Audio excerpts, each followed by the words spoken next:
Meeting Martin, who is one of the organisers of this. I love the name, the Ire of Man Rally.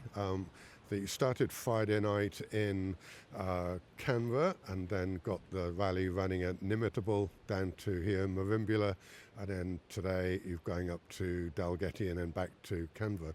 Can you describe the amount of pre-work that's had to go in to get this where it is today? I guess the part of the process is driving the route, and for me, I'd run an event here in 2023, so I'd had with some friends driving around and driving it myself, probably about 5 different days, 2 with overnight stops, plotting the roads in the area, and I've also run some car club tours. So that had a prior level of knowledge about the roads in the area, so I knew what roads I wanted to use, but I still needed a couple of days for getting in the order, so I drove the route 3 times to get the distances, have the questions, get the instructions, and once you've got that side of all the things you needed, you're then reviewing everything and generating the paperwork over many nights, and then there's probably working about half time for a full week just finishing everything off. So there's several weeks of effort, and I know I wouldn't go quite to the level of one of organise the Alpine Classic, saying it was probably costing him $30,000 of his own money and time to organise an event. But it's a similar sort of scale, not quite as complex, so I don't have to deal with councils. But yes, it's many days of work. And then, and I saw Andrew this morning, he's off putting the boards up, so you've got the boards to help everybody when they're out on the road. And from what I'm hearing, you're going to be giving final instructions before they go out. So it's a very nicely structured way you're doing it. So you're allowing people the ability to get their notes and to start working on it as they're in the car. Yes, it's a general thing with these events that you don't throw them in the deep end absolutely immediately, like 0 seconds to go. So you normally have at least 10 minutes to plot your route. Sometimes it's shorter than that with some events, but it's a little bit of time pressure can introduce some mistakes.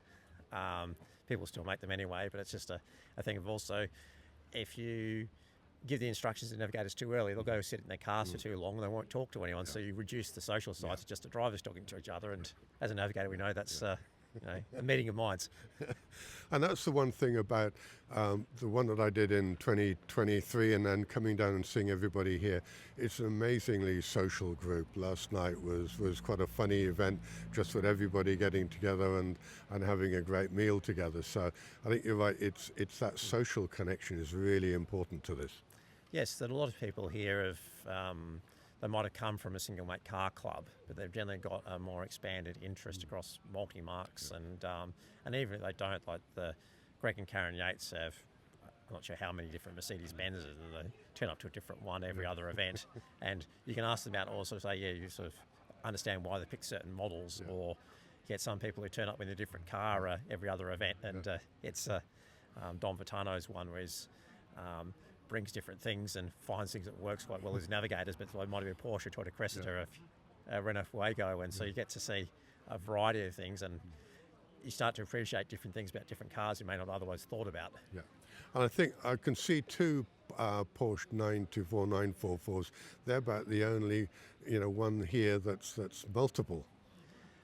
Yes, I have to think about the entry list for a second. That's probably about right. That we had the Subaru Liberty, which is here. The owners of that had originally entered a year younger one, which was a burgundy one, then replaced it with this one. But yes, there's not too many repeats of cars. The Subaru WRX might have a couple of different generations here. Yeah. And you've got quite a variety of ages as well. So, you've got your Alpha here, which is fairly new, and then you've got some of the much older cars from the, probably 20, 30 plus years old, some quite old Fords and Utes and Nissans as well.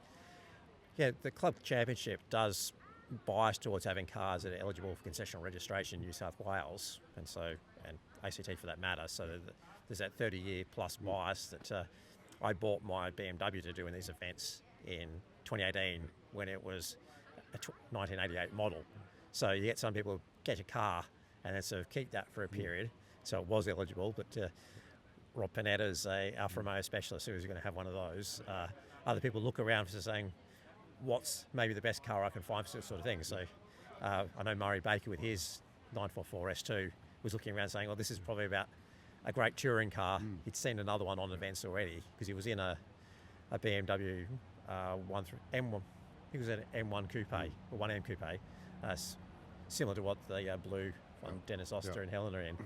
But they're Toby, sorry, not Dennis. Dennis is the Skyline.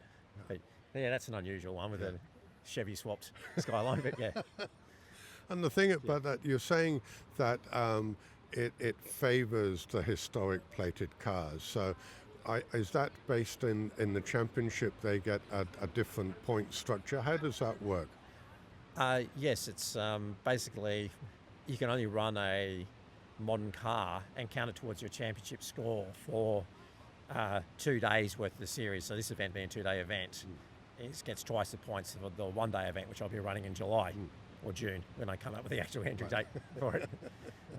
And so if you're organising an event, then your car doesn't matter. And so my BMW is currently having some work done on it. But yes, basically the points are currently, and we're looking to review it just to encourage more people to participate,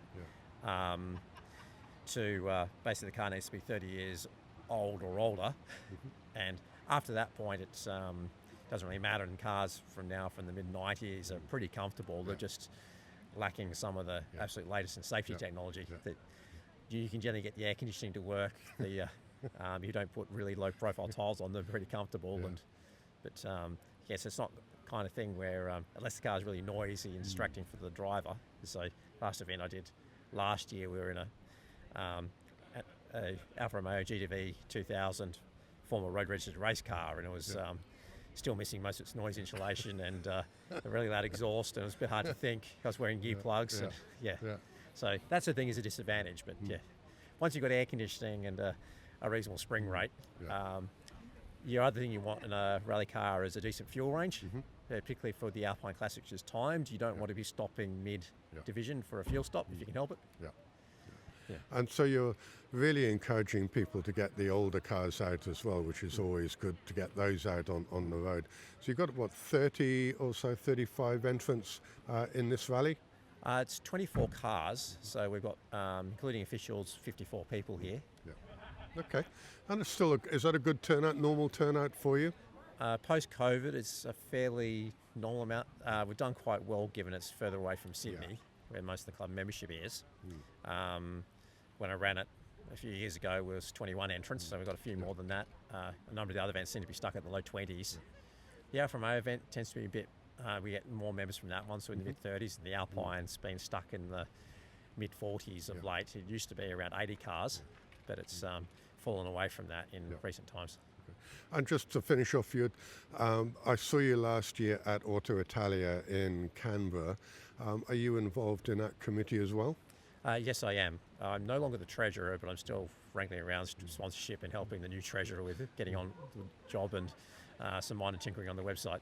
Okay. And that's going okay for this year? I'm looking forward to it. Yes, it's back at Queanbeyan Park, 13th of April. The Maserati Club's running a dinner at the QT in the Canberra Centre area. Unfortunately, with a change of dates and clash of various things, we're not having a function at the Ambassador's residence, but they're generally a good supporter of the event as well. Good.